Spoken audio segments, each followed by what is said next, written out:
The Concise Townscape is a book by Gordon Cullen. It shows how to make towns look and feel nicer. Cullen says design is about how places make people feel. Walking through a town is like seeing a story. The book has simple drawing and short text to teach us how to design places that feel fun, calm, and interesting. Cullen used ideas like stereo vision, place, and content to help plan better towns.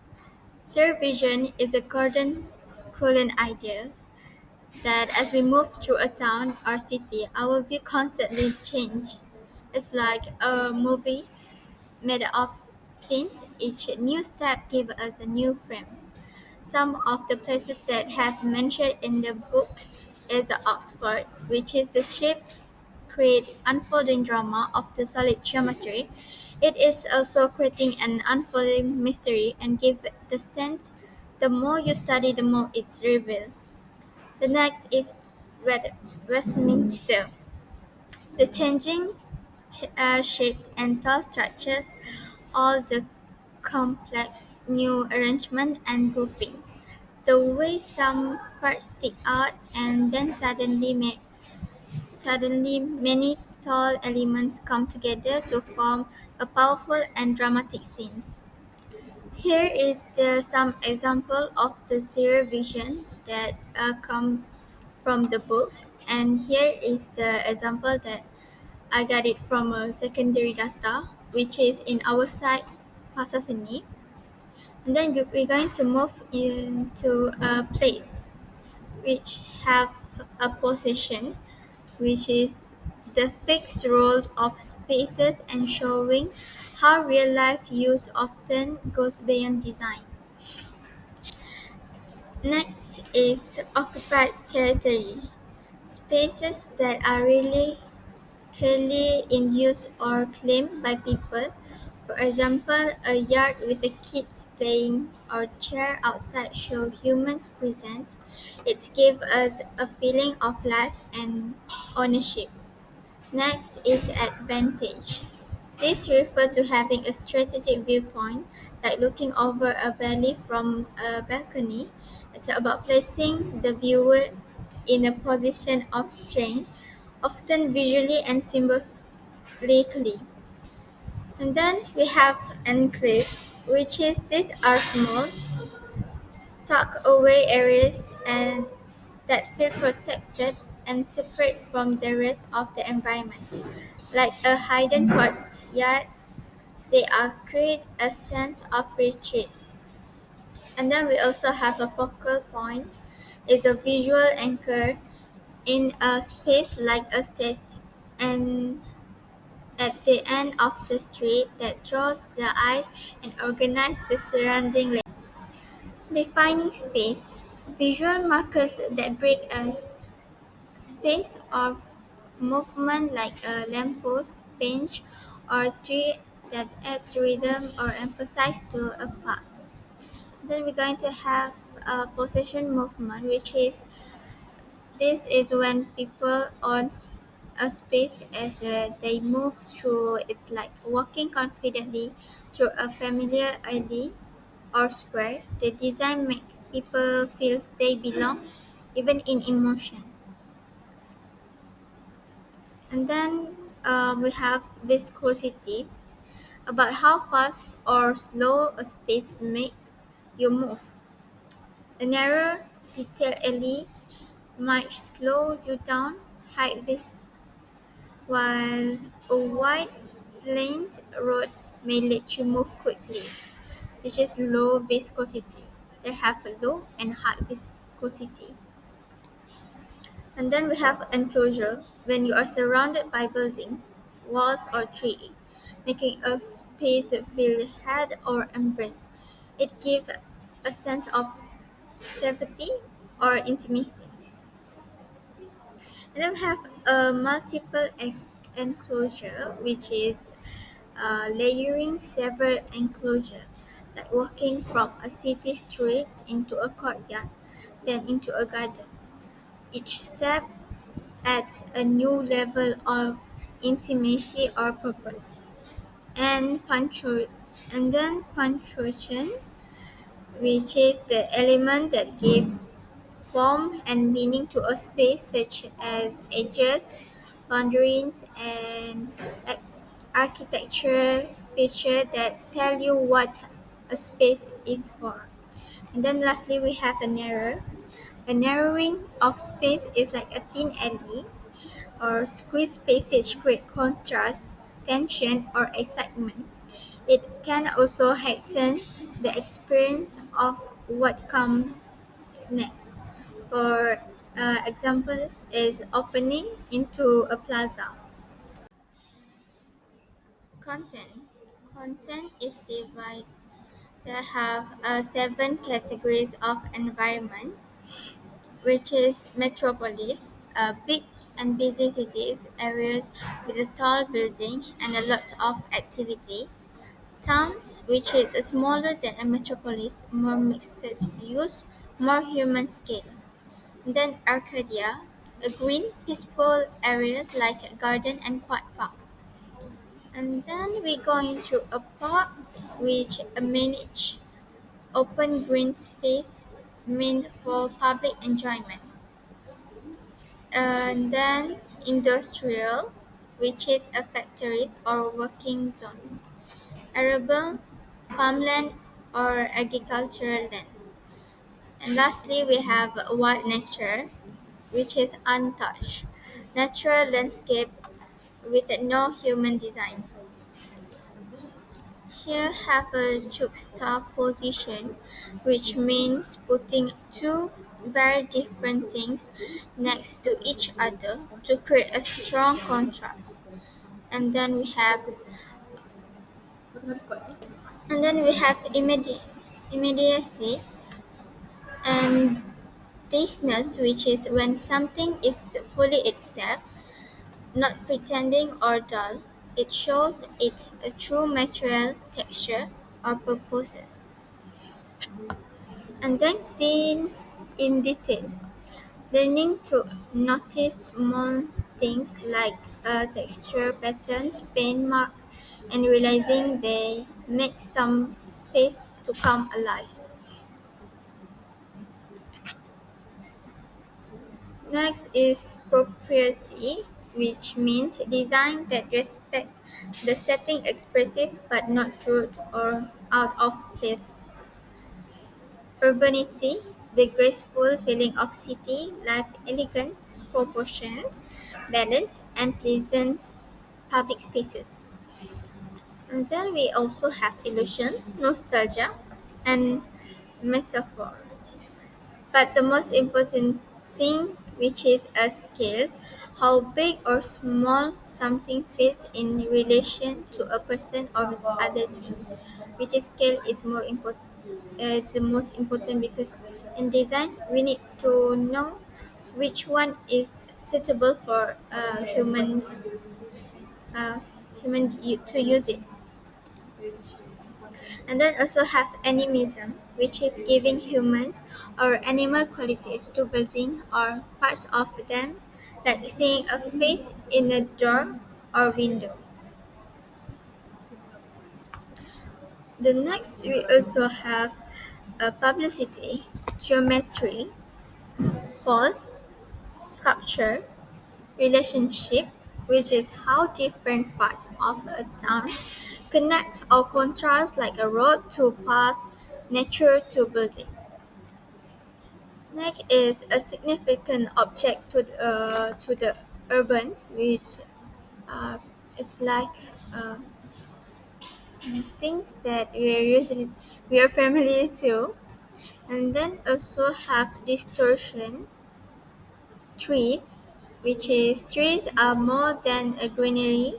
They shape space, create a room, soften buildings, and even act like architecture.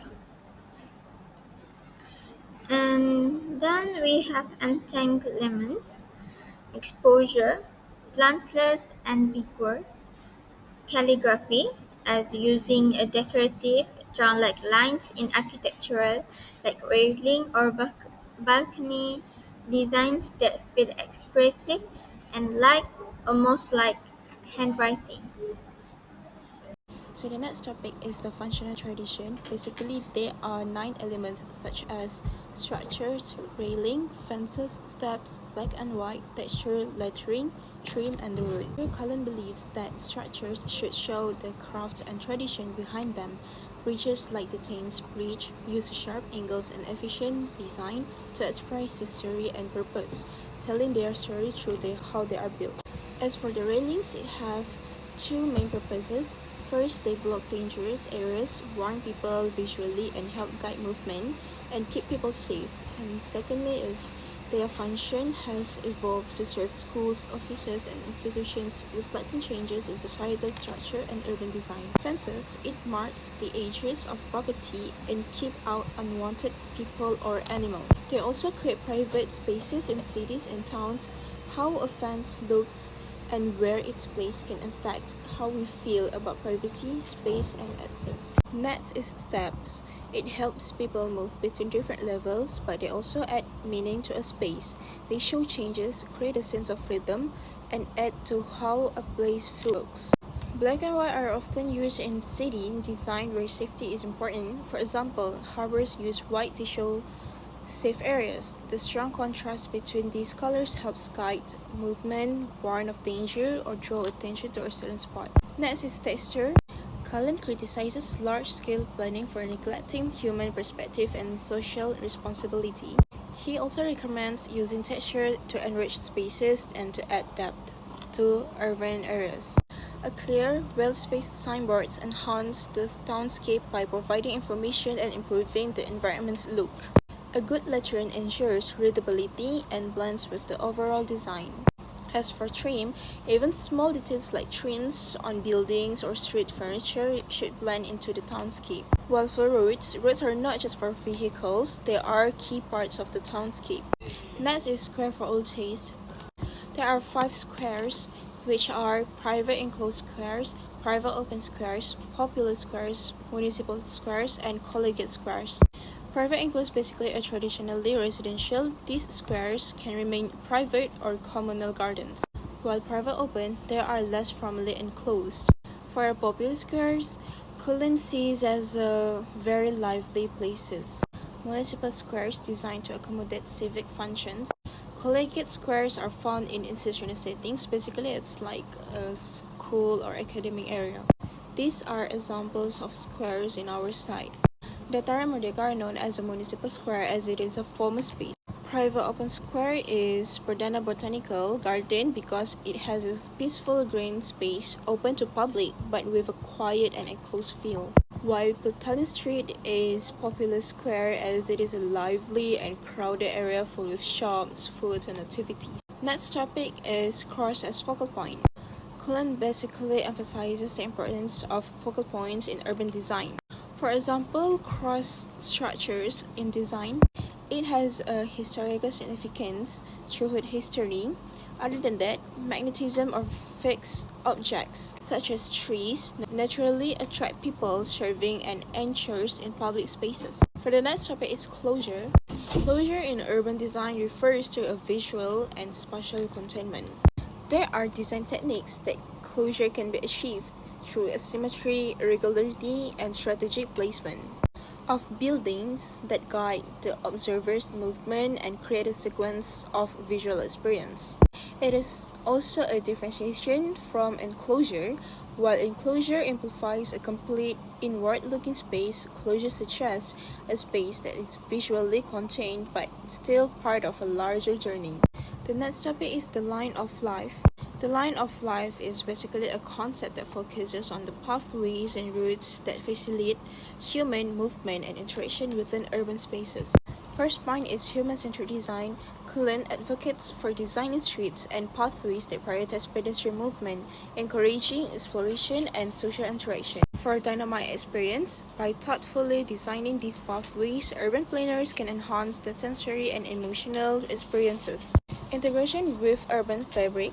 These lines should connect various elements of the townscape such as squares, focal points, and closure to create a cohesive and engaging urban journey.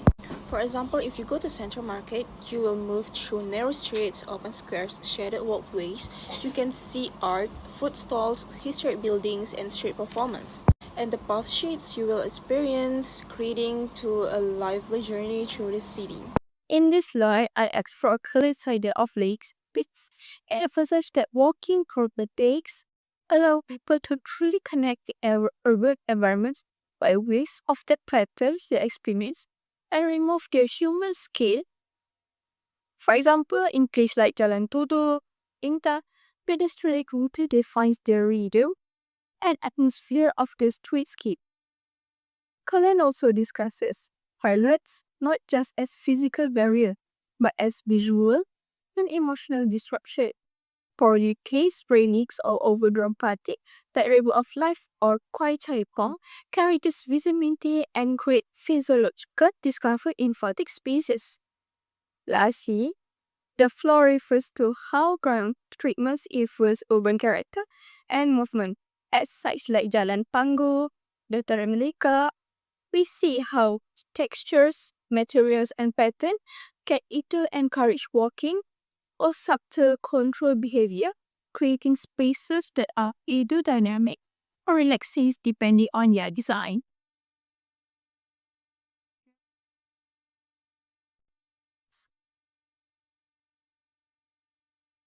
Each second flight is covered the contrast between prairie panic and Kardashian townscapes.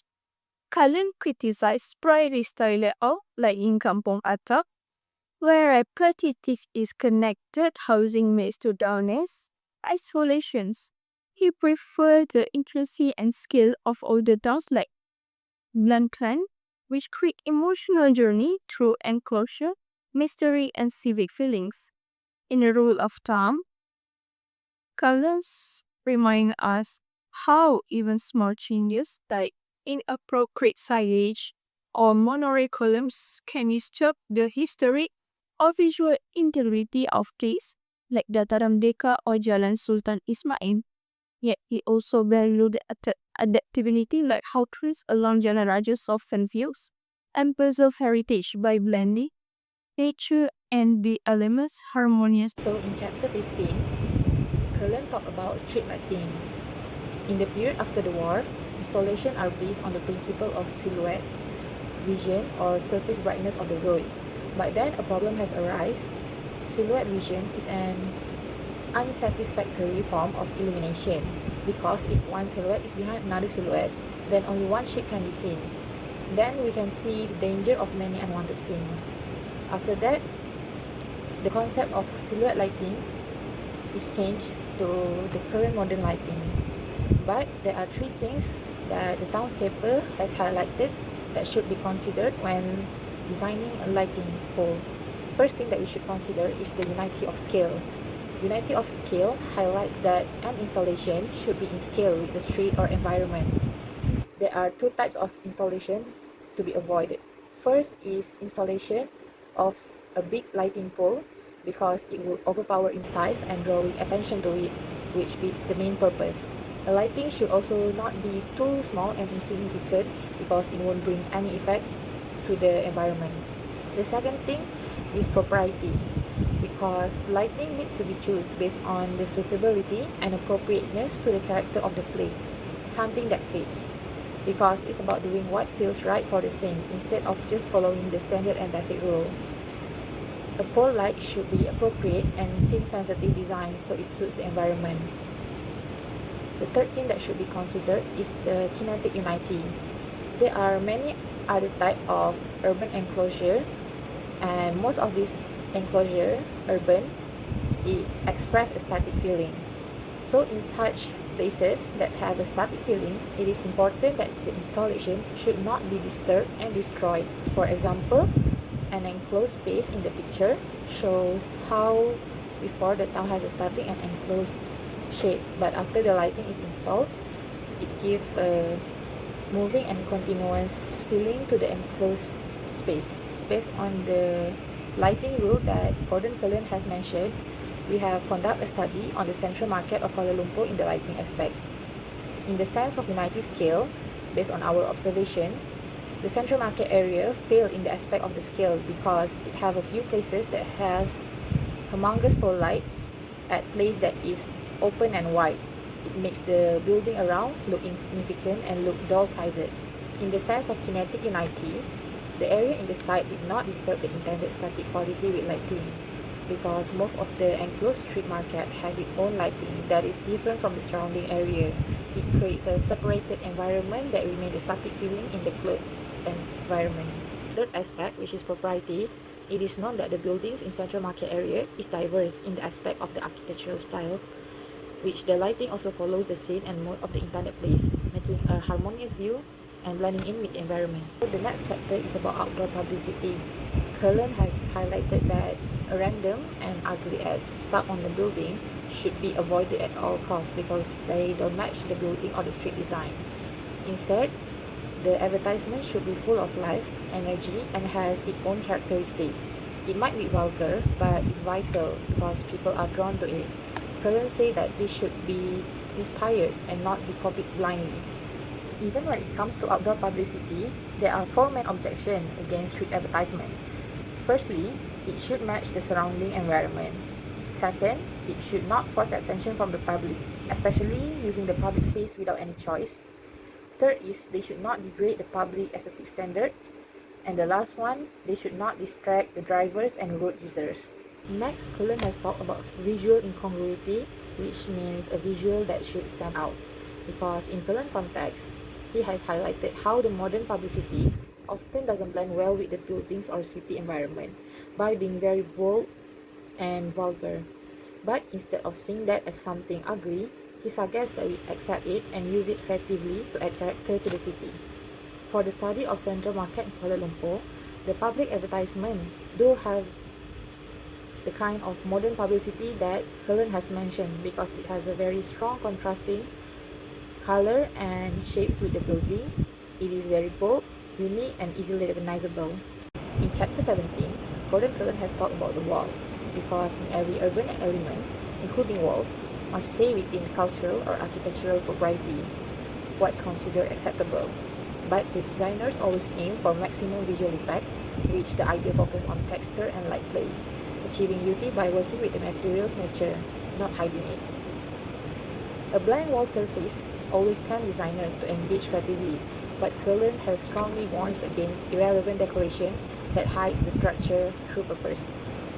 Instead, decoration should come from emphasizing the structure itself.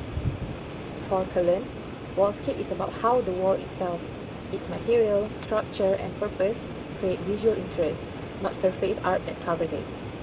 The five main things that should be considered when doing wallscape is pattern, shadow, strangeness, color, and texture.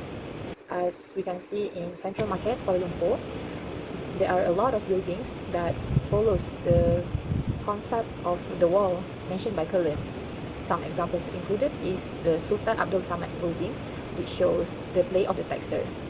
Next is the Liraba building that shows how the building plays with pattern. And next is Medan Pasar Clock Tower, which shows the strangeness of the building standing on its own in the center of the market. The next chapter is about the English climate. In this chapter, Cullen has talked about how we should emphasize the idea of outdoor life. Humans have a desire to carry on the normal activities of living in a natural environment. It is considered romantic by doing picnics, camping out, and open air dancing. But Cullen has always stated that the city is full of beauty and drama, but it's not often for us to get a chance to sit and look at them. So there are a few design solutions and prototypes that the English has invented and suggested to achieve the outdoor life that is currently being romanticized. The first is the traditional prototypes, which is a very familiar English garden shelters or structures like pavilion and mobile huts. The second is the wind-controlled shelter. Wind vane-based structure rotates to block the wind and capture the sun. It is ideal for piers, parks, and gardens. The next one is air-conditioned shelter, which is a modified traditional shelter using heat radiation from the roof. And the last one is the multi-use structure. Structures that enable various activities, often with rotating parts to adapt to the weather. If we were about to talk about Central Market in Kuala Lumpur, it can be seen that the tropical weather in KL also brings frequent rain, humidity, and shifting light, creating a visual dynamic environment, just like the English climate Cullen has discussed it. But there is no type of prototypes mentioned in this chapter is applied in Kuala Lumpur, so it should be proposed to close the gap between romantic ideals and harsh reality. In chapter 19, Cullen has talked about casebook precedence. The townscape value is done by prioritizing the human experience over car traffic.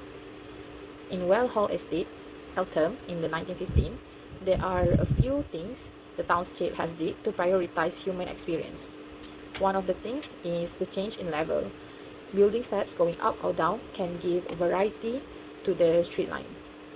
Next is tree preservation.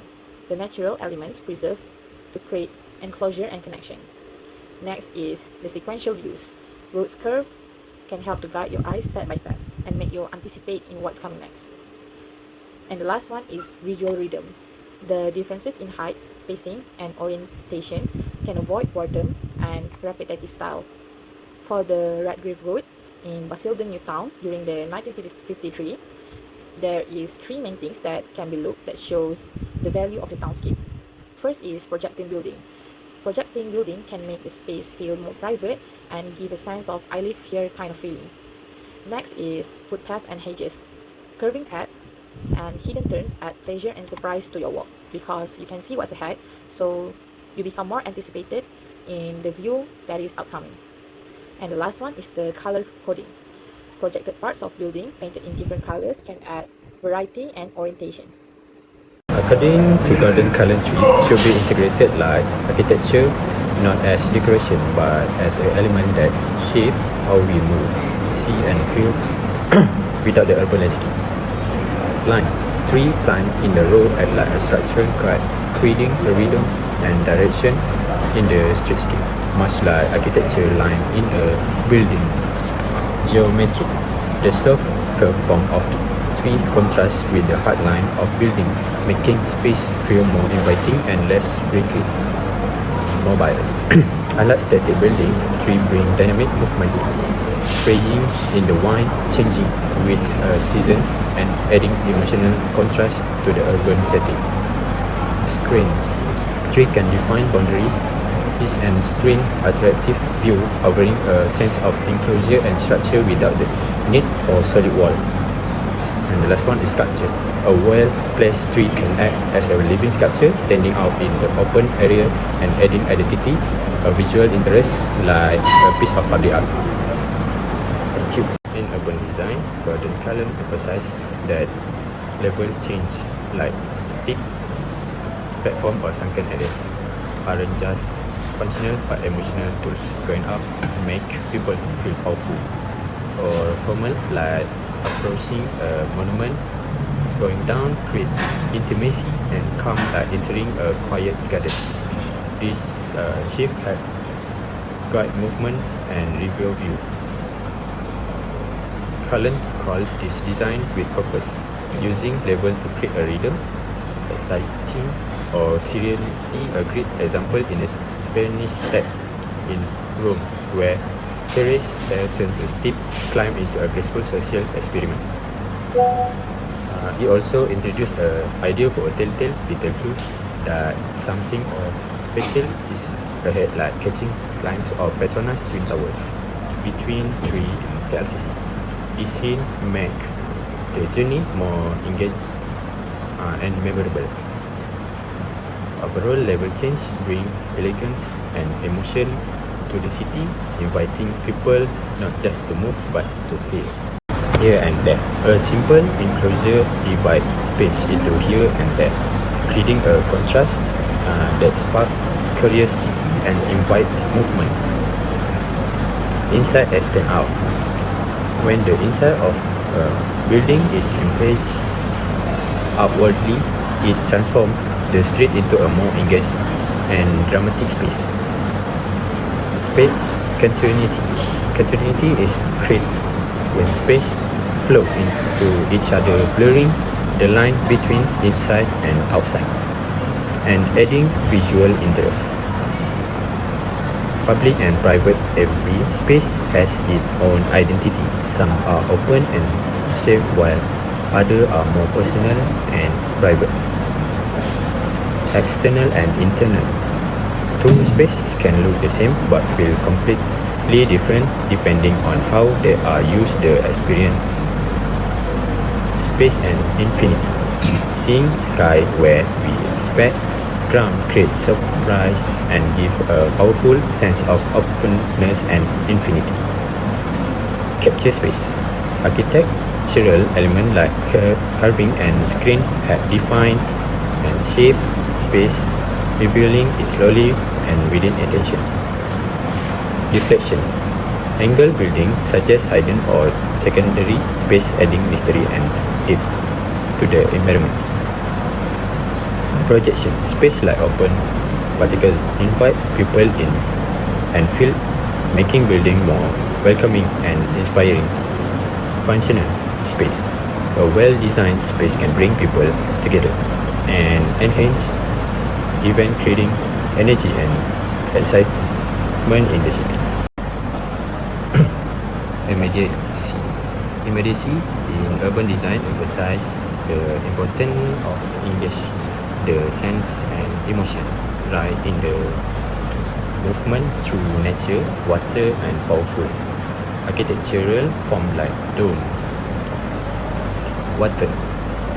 Water play a crucial role in the urban experience. It softens hard architecture, add tranquility and invite people to gather, walk or simply pause and enjoy the scene. The interaction between water, sky and building create a harmonious environment where none dominate but all contribute to the character of place. Coastal town can achieve the greatest emotion connection by orienting development toward the sea, helping people feel more connected to nature. Dome. Domes are more than just architectural features. They are powerful visual and symbolic elements that often mark important public and religious space. Much like how water naturally conclude view domes and architectural space with the grandeur acting as a visual landmarks that symbolize unity, power, or the heavens. Because of their structural form, domes can cover large space without many internal support, making them ideal for open, inspiring interiors.